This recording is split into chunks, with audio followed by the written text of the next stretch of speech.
नमस्कार दोस्तों। रात का समय था। कपिलवस्तु के महल में चारों तरफ जश्न मनाया जा रहा था। राजा शुद्धोदन के घर एक पुत्र का जन्म हुआ था। पूरा राज्य खुशियों में डूबा था। लेकिन उसी रात महल में एक ऐसा व्यक्ति आया जिसने एक ऐसी भविष्यवाणी की जिससे आने वाले समय में पूरी दुनिया बदल दी। और उस साधु का नाम था असित ऋषि। जब उन्होंने उस छोटे बच्चे को अपनी गोद में लिया तो अचानक उनकी आंखों से आंसू बहने लगे। राजा घबरा गए। उन्होंने पूछा, ऋषिवर, क्या मेरे पुत्र के साथ कुछ अशुभ होने वाला है? लेकिन असित ऋषि ने जो जवाब दिया वो इतिहास का सबसे रहस्यमय उत्तर बन गया।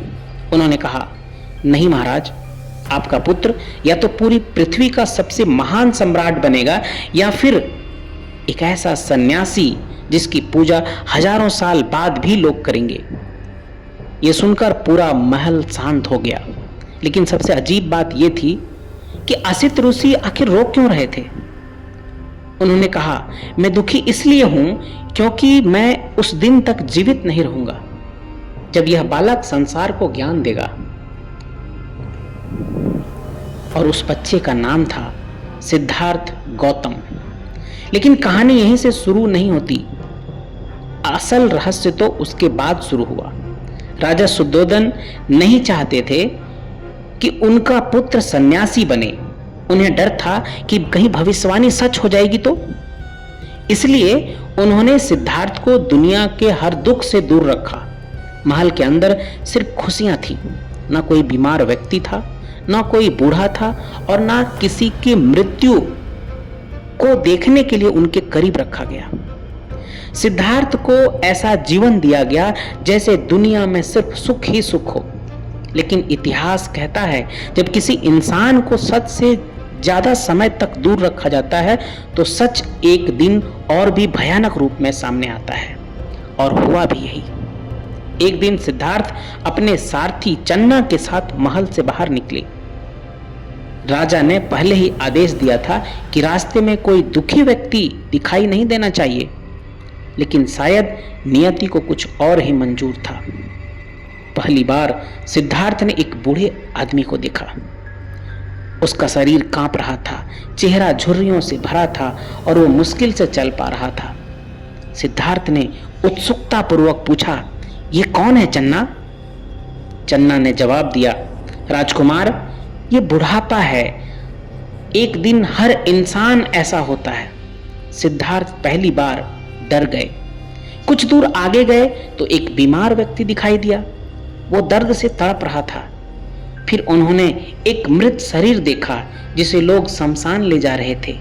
और तब सिद्धार्थ ने पहली बार जाना कि मृत्यु हर इंसान का अंत है। लेकिन चौथा दृश्य सबसे रहस्यमय था। उन्होंने एक शांत सन्यासी को देखा जिसके चेहरे पर अजीब सी शांति थी। दुनिया दुख से भरी थी लेकिन वो व्यक्ति शांत था। सिद्धार्थ ने पूछा, इस व्यक्ति के पास ऐसा क्या है जो बाकी इंसान के पास नहीं? तब चन्ना ने कहा, यह सत्य की खोज में निकला हुआ सन्यासी है। बस उसी रात सब बदल गया। इतिहास में इसे महाभिनिष्क्रमण कहा जाता है। एक रात सिद्धार्थ अपने महल में घूम रहे थे। उनकी पत्नी यशोधरा और छोटा बेटा राहुल सो रहे थे। कहते हैं सिद्धार्थ अपने बेटे को आखिरी बार गोद में लेना चाहते थे, लेकिन फिर वो रुक गए। उन्हें डर था, अगर उन्होंने अपने बेटे को छू लिया तो शायद वो कभी महल नहीं छोड़ पाएंगे। और फिर आधी रात को उन्होंने अपना राजसी जीवन छोड़ दिया। न सेना, न धन, न महल, सिर्फ एक सवाल लेकर वो निकल पड़े, दुख क्यों है? लेकिन इसके बाद जो हुआ वो और भी रहस्यमय थे। इतिहास में गौतम बुद्ध के जीवन के कुछ हिस्से साफ लिखे गए हैं, लेकिन 6 साल का समय आज भी रहस्य माना जाता है। इन 6 सालों में सिद्धार्थ कहां थे, उन्होंने क्या किया, किससे मिले, इसके बारे में अलग अलग कथाएं मिलती हैं। कुछ प्राचीन बौद्ध ग्रंथ कहते हैं कि सिद्धार्थ ने कई गुप्त साधकों से मुलाकात की थी। कुछ कहानियां दावा करती हैं कि उन्होंने हिमालय की रहस्यमयी गुफाओं में ध्यान किया। इतिहासकार मानते हैं कि इसी समय सिद्धार्थ ने मानव मन को समझने की कोशिश की। उन्होंने कठोर तपस्या शुरू कर दी, इतनी कठोर कि उनका शरीर हड्डियों का ढांचा बन गया। कहते हैं वो दिन में सिर्फ एक दाना चावल खाते थे। उनकी हालत ऐसी हो गई थी कि अगर वो अपने पेट को छूते तो रीढ़ की हड्डी महसूस होती थी। लेकिन फिर एक दिन उन्हें एहसास हुआ, सत्य भूखे रहने में नहीं है। और यही वो क्षण था जिसने बौद्ध धर्म की सबसे बड़ी शिक्षा को जन्म दिया। न बहुत ज्यादा सुख, न बहुत ज्यादा कष्ट, संतुलन ही सत्य है। अब सिद्धार्थ बिहार के गया पहुंचे। वहां एक विशाल पीपल का वृक्ष था। उन्होंने प्रण लिया, जब तक मुझे सत्य नहीं मिलेगा मैं यहां से नहीं उठूंगा। और फिर शुरू हुई इतिहास की सबसे रहस्यमयी रात। बौद्ध ग्रंथों में लिखा है कि जब सिद्धार्थ ध्यान में बैठे थे तब मार नाम की एक दुष्ट शक्ति उन्हें रोकने आई। अब मार कौन था? कुछ लोग कहते हैं वो शैतान था, कुछ कहते हैं वो सिद्धार्थ का डर था, और कुछ इतिहासकार मानते हैं कि मार इंसान के भीतर की बुरी इच्छाओं का प्रतीक था। कहा जाता है मार ने सिद्धार्थ को डराने के लिए भयानक राक्षस भेजे। आकाश में तूफान आया, बिजलियां चमकी, धरती कांपने लगी। फिर मार की 3 पुत्रियां आई जिन्होंने सिद्धार्थ को मोह और लालच में फंसाने की कोशिश की, लेकिन सिद्धार्थ शांत बैठे रहे।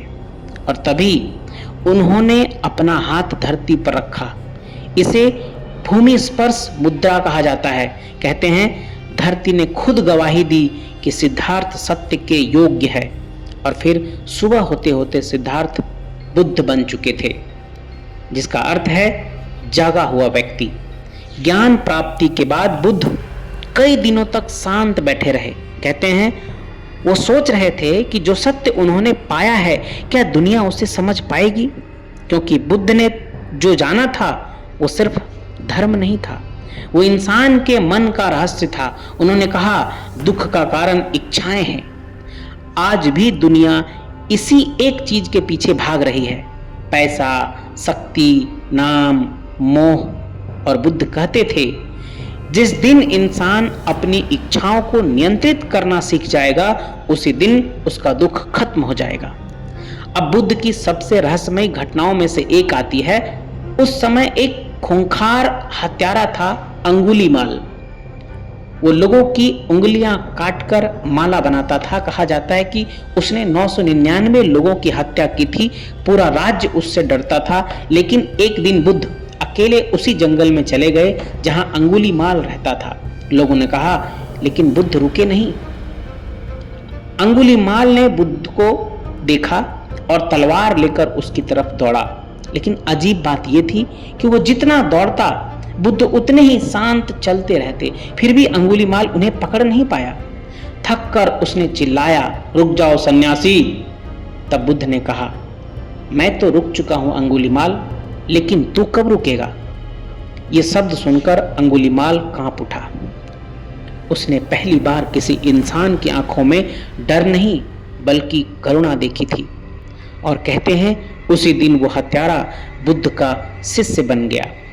बहुत कम लोग जानते हैं कि बुद्ध ने अपनी मृत्यु की भविष्यवाणी पहले ही कर दी थी। उन्होंने अपने शिष्य आनंद से कहा था, अब मेरा समय पूरा होने वाला है। कुशीनगर की तरफ जाते समय बुद्ध बहुत कमजोर हो चुके थे। फिर एक लोहार ने उन्हें भोजन कराया। उस भोजन के बाद बुद्ध की तबीयत बिगड़ गई। आज भी इतिहासकारों में विवाद है, क्या वो भोजन जहरीला था या बुद्ध पहले से बीमार थे। लेकिन सबसे रहस्यमयी बात ये थी कि मृत्यु के समय भी बुद्ध शांत थे। उन्होंने अपने अंतिम शब्दों में कहा, सब कुछ नश्वर है, अपनी मुक्ति के लिए प्रयास करते रहो। और फिर 80 वर्ष की उम्र में बुद्ध ने अंतिम सांस ली। यहीं से शुरू होता है सबसे बड़ा रहस्य। बुद्ध के शरीर का अंतिम संस्कार किया गया, लेकिन उनके अवशेषों को लेकर कई राज्यों में युद्ध छिड़ गया। हर कोई बुद्ध के अवशेष चाहता था। आखिरकार उन अवशेषों को अलग अलग हिस्सों में बांट दिया गया और उन्हीं जगहों पर बने बौद्ध स्तूप। लेकिन सदियों बाद कुछ रहस्यमयी खोजें हुई। पुरातत्वविदों को ऐसे स्तूप मिले जहां बुद्ध से जुड़े अवशेष होने का दावा किया गया। आज भी दुनिया में कई जगह ऐसे अवशेष मौजूद हैं जिन्हें लोग बुद्ध का मानते हैं, लेकिन क्या वो सच में बुद्ध के हैं? ये रहस्य आज भी पूरी तरह सुलझ नहीं पाया। बौद्ध ग्रंथ में कई घटनाएं मिलती हैं जहां कहा गया कि बुद्ध हवा में चल सकते थे, लोगों का मन पढ़ लेते थे और भविष्य देख सकते थे। इतिहासकार इन बातों को प्रतीकात्मक मानते हैं, लेकिन उनके शिष्यों का मानना था कि बुद्ध सिर्फ साधारण इंसान नहीं थे। कहा जाता है उनके चेहरे पर हमेशा एक अलग चमक रहती थी। जो भी उनसे मिलता उनके भीतर अजीब सी शांति महसूस होती और शायद यही सबसे बड़ी शक्ति थी उनकी। आज 2500 साल बाद भी गौतम बुद्ध सिर्फ एक धर्मगुरु नहीं है, वो एक रहस्य है। एक ऐसा राजकुमार जिसके पास सब कुछ था फिर भी वो खुश नहीं था, और एक ऐसा सन्यासी जिसने कुछ भी अपना नहीं रखा फिर भी पूरी दुनिया उसे पूजती है। सोचिए, अगर सिद्धार्थ उस रात महल ना छोड़ते तो क्या दुनिया कभी बुद्ध को जान पाती? शायद नहीं, क्योंकि इतिहास उन्हीं लोगों को याद रखता है जो सच की तलाश में सब कुछ छोड़ देते हैं। और यही वजह है कि हजारों साल बाद भी बोधि वृक्ष के नीचे बैठा वो शांत चेहरा आज भी दुनिया के सबसे बड़े रहस्यों में से एक माना जाता है। नमस्कार।